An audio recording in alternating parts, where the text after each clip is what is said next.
Amis du chi et de la gourmandise, je vous propose un texte assez intéressant. Si l'on représentait chaque mois de l'année par un symbole comestible, avril serait un œuf. Je parlais de lui dès le premier jour du printemps. Donc je le redis, l'œuf partout dans le monde signifie naissance, vie nouvelle, résurrection. Or, sache que jusqu'au XVIe siècle, l'an nouveau commençait en avril. En avril renaissait le monde. Il y a 400 ans, le pape Grégoire XIII en décida autrement et intronisa janvier. Mais l'œuf était planté dans l'esprit du peuple, et il y resta. Il y voisinait cependant avec le poisson. Et me voici amené à ouvrir ici une parenthèse. Il faut que je dise, si tu l'ignores, l'origine de la coutume farceuse du poisson d'avril. Le poisson est encore symbole de fécondité masculine. L'œuf, ce ventre de très pure forme, étant l'image de la maternité, ne t'étonne donc pas que les deux aient été mis ensemble pour signifier, en langage magique, la floraison du printemps nouveau. On offrait donc des poissons avec des œufs pour célébrer le 1er avril, jour de l'an.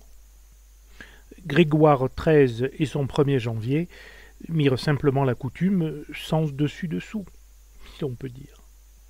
On continua d'offrir des poissons, mais par la dérision, pour se moquer des distraits et des simples qui ne parvenaient pas à se faire au nouvel ordre des choses. Ainsi, le poisson tomba d'emblème de fécondité en décoration de sottise. Les symboles aussi connaissent parfois de cruelles décadences. Retour à l'œuf.